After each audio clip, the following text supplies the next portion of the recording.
Bonjour Camille. Bonjour Mickaël. On va continuer à parler de la cirrhose. Est-ce que tu peux nous dire comment on prend en charge une cirrhose une fois qu'on l'a dépistée? Oui, bien sûr. Tout d'abord, bien entendu, il y a la prise en charge de la cause de la maladie. Aujourd'hui, on parle de la cirrhose liée à l'alcool, donc la prise en charge addictologique va être très importante, va être le traitement le plus important. Mais c'est un traitement long et un traitement qui est parfois difficile. On va prendre en charge d'une manière biopsychosociale, ça veut dire qu'on va orienter le patient vers une structure addictologique avec souvent une psychothérapie, une prise en charge sociale et on peut utiliser également un traitement médicamenteux. D'accord. Et comment on dépiste les conséquences?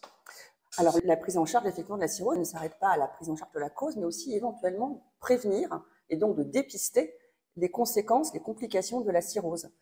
Ces complications peuvent être dues à l'hypertension portale, c'est-à-dire au ralentissement du flux sanguin dans le foie à cause de la fibrose. Et vous connaissez les hémorragies digestives par rupture de varices ésophagiennes, donc qui doivent être dépistées, ces varices, avant de saigner. Vous connaissez l'acide et ses complications, la dénutrition, les infections du liquide d'acide, l'insuffisance rénale éventuellement. Et puis l'autre conséquence de la cirrhose, c'est le carcinome hépatocellulaire, qui certes est plus rare, mais très grave. Et donc, il faut pouvoir le dépister régulièrement. Et donc, comment on prend en charge toutes ces complications? Oui, en pratique, comment fait-on? Alors, pour l'hypertension portale, jusqu'ici, on avait l'habitude de faire des fibroscopies, des endoscopies digestives hautes pour dépister les varices. Mais les dernières recommandations européennes suggèrent d'utiliser l'élastométrie, donc on avait utilisé pour dépister la maladie du foie, la cirrhose, pour évaluer le risque finalement de varices ésophagiennes. Et un très grand nombre de patients ne va plus avoir besoin d'endoscopie digestive. Le chiffre de l'élastométrie permettra de décider s'il faut donner un traitement.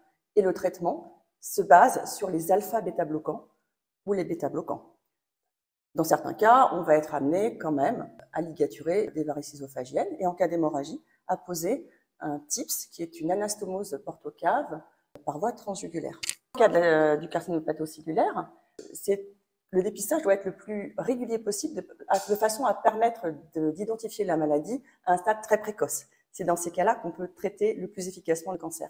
Et donc, les traitements les plus habituels sont les traitements par voie percutanée, faits par des radiologues interventionnels, la chirurgie, mais on voit apparaître de plus en plus des immunothérapies qui sont bien efficaces pour des situations beaucoup plus graves. Bien entendu, ce sera l'hépatologue qui va prendre en charge ces complications, mais avec l'aide de l'addictologue, bien entendu. Merci beaucoup Camille. À bientôt. À bientôt.